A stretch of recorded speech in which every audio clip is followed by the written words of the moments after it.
Nous sommes avec Éric Brunet, Laurent Neumann. Bonjour Jean-Jacques. Bonjour Jean-Jacques. Vous avez vu le chômage, les chiffres? Oui. J'ai vu les chiffres de la croissance. Enfin non, j'ai pas les chiffres de la croissance, mais j'ai vu l'INSEE pour le déficit public, qui nous dit il y aura probablement moins de déficit public en 2015 que les années précédentes. Et d'ailleurs, le gouvernement, par la voix de Michel Sapin, à travers un communiqué, nous dit notre objectif pour 2015, ce sera 3,8 de déficit. Vous savez que il faut atteindre 3, c'est ce que nous impose Bruxelles. Dites-moi le chômage qui reprend sa hausse. Et puis Manuel Valls qui nous dit non mais en 2015 il y aura 1,5% de croissance, on va commencer à créer des emplois. Vous y croyez? C'est la méthode Coué ou pas? Moi je suis... Qu'est-ce que vous dites, vous, Éric Brunet? Catastrophé. Pourquoi? Parce que il faut se comparer aux économies voisines, et les économies voisines elles repartent. Vous savez, c'est pas rassurant. Les économies voisines repartent. Le chômage baisse en Angleterre, il faut le dire et le répéter, en Allemagne mais à aussi. quel prix en Angleterre? À quel prix social? Écoutez, peu importe. Dans toutes les démocraties occidentales qui nous entourent. Oui, les conséquences sociales, peu importe, Éric. Attendez, on en parlera après. Même en Espagne, même en Italie, et même en Grèce, soyons fous, même en Grèce, les choses vont de mieux en mieux. Bien évidemment, ça part souvent de plus bas que nous, mais les choses vont de mieux en mieux. Il n'y a qu'un pays dans la zone euro où la situation continue à se dégrader, c'est notre pays. Alors oui, moi je suis catastrophé. Et j'en ai marre de ces ministres qui inventent des circonvolutions, des éléments de langage, comme on dit maintenant dans les ministères, pour faire passer la pilule. Ils sont éminemment stratégiques. Alors là, ils sont bons. Ce sont les rois de la com. Alors sur cette question, on pourra dire les socialistes sont les meilleurs de toute la Ve République. C'est vrai, ils sont bons pour faire avaler la pilule à 66 millions de Français. Mais les chiffres, de façon objective, sont catastrophiques. Laurent Neumann. Bon, alors vous venez de vivre en direct une grosse crise d'amnésie d'Éric Brunet, parce qu'il a complètement oublié que le chômage ne cessait d'augmenter depuis 7 ans. Ouais, oui, mais 2008. Ah bah si, non, mais vous avez oublié de le dire, ce qui est plus grave. Non, je parle des économies. Non, mais premièrement, deuxièmement, en ce moment. Donc le chômage augmente de manière continue depuis 7 ans. Pourquoi? Parce que la crise a commencé en 2007, en 2008 en France et en Europe. Premier point.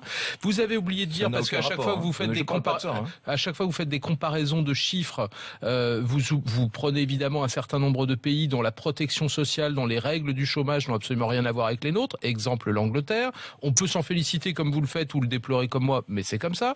Deuxièmement, vous oubliez de dire que la moyenne du chômage dans la zone euro est supérieure à 10,5 points et que la France est exactement dans la moyenne et même un peu en dessous de la moyenne européenne. Donc vous pouvez sortir toujours 2 exemples pour expliquer que c'est mieux ailleurs, mais la vérité n'est pas là. Et puis la vraie vérité de toutes les vérités, et ça c'est le ministre qui l'a dit hier, mais malheureusement je suis sûr que vous serez d'accord avec lui, à moins de 1,5% de croissance, il n'y a aucune raison de recréer les emplois. En réalité, la vérité c'est que quand il y a des signes économiques qui sont positifs, et c'est le cas en France comme partout ailleurs en Europe, le chiffre du chômage commence à en subir les conséquences positives qu'à la fin des fins. On est au début. Vous ne pouvez pas faire ça. Mais c'est la vérité, c'est comme ça. Vous ne pouvez pas faire ça. Vous êtes vous-même là en train d'essayer de me démontrer que, ma foi, nous sommes les victimes innocentes, n'est-ce pas, de circonstances économiques, voilà, qui font que la croissance n'est pas au rendez-vous. Alors il faut subir le chômage. Non, je suis en train de vous dire, Éric, que ce sont rarement ceux qui ont créé les problèmes qui trouvent les solutions pour les régler. Vous avez raison de dire que la moyenne du chômage en Europe, c'est 10,5%. Vous avez raison. Pourtant, je ne dis pas que l'herbe est plus verte ailleurs. Je dis simplement qu'ailleurs elle pousse. Voilà, et que chez nous l'herbe ne pousse plus. C'est ce que vous venez de dire. Vous avez pris l'exemple de l'Europe. Est-ce que vous pensez qu'elle va pousser ou pas? Ben non, parce qu'aucun élément objectif ne nous permet de dire aujourd'hui ça sera mieux dans 2 ans, dans 3 ans, dans 4 ans, parce que le travail n'a pas été mis en œuvre. Non, là, pour le coup, c'est pas vrai. On peut dire à juste titre. Vous pouvez dire à cette entête que ça sera mieux dans 1 an, 2 ans, 3 ans. Je peux dire sur l'emploi, le marché de l'emploi. Je peux dire comme vous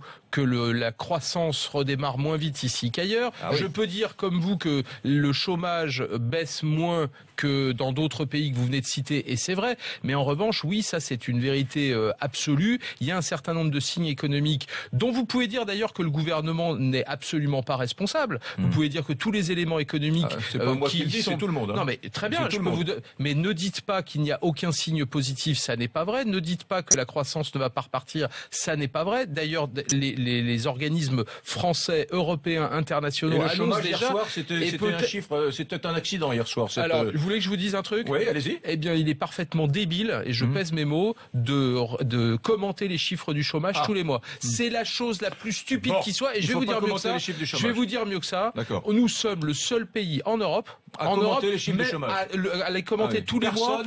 Il n'y en a pas d'autre. Jamais. Messieurs, merci. Merci.